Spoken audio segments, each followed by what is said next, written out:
Allez, on avance les gars, on donne de la vitesse là.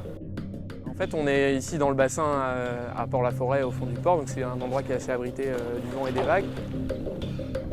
Bon, comme ça.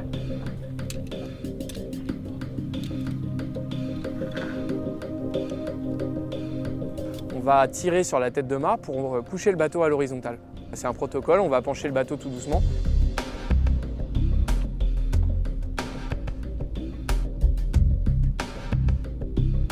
C'est un peu stressant parce qu'il y a énormément de forces qui sont en jeu et on a besoin de maintenir le bateau en équilibre un peu autour des pontons. Encore un peu. Un peu encore. Un peu encore. Un peu encore. Allez, stop! Quand on est arrivé à 90 degrés, on prend un niveau à bulle de maçon, tout simple, pour savoir si le mât est vraiment à l'horizontale. On n'est pas si mal. Faut que j'aille mesurer? Ouais, attends une seconde, on va déjà observer un peu comment que ça se passe. Là. L'intérêt, c'est de fixer en tête de mât un peson, comme une pèse-personne en fait, et on va calculer la force de traction du mât pour savoir quelle puissance a le bateau. C'est en fait l'effet de la forme de la coque et de la quille sur le bateau.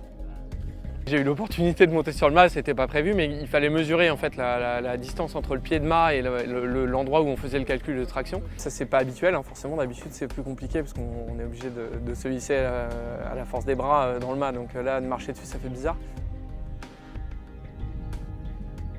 Et puis après de rentrer dans le bateau pour voir un petit peu s'il y avait d'éventuelles petites fuites, puisque quand on couche le bateau comme ça, on se retrouve à avoir des parties qui ne sont pas normalement immergées. Et donc c'était assez bizarre de se déplacer dans le bateau. C'est obligatoire de le faire assez souvent, donc en fait c'est le jaugeur référent qui va nous alerter en disant « moi cette année j'aurai besoin de telle ou telle mesure ».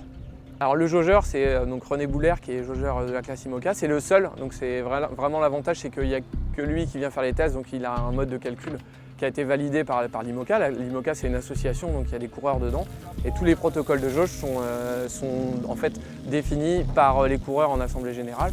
Ok.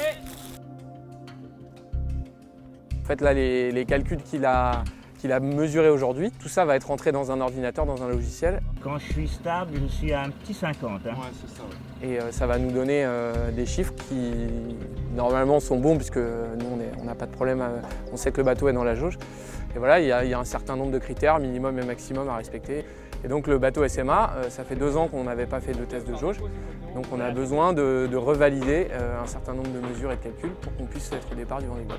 Et tout l'aspect hydraulique, on y a le vérin, mais tout l'aspect commande. Chaque bateau a ses spécificités, donc c'est pas forcément la même valeur pour chaque bateau. Les mâts sont pas forcément de la même taille, les bateaux sont pas aussi larges, les quilles sont pas les mêmes, l'angle de quille non plus. Voilà, la disposition des réservoirs de ballast dans les bateaux sont pas pareils. Donc tout ça rentre dans la machine, est modélisé et après ça nous donne une valeur, voyant vert ou voyant rouge.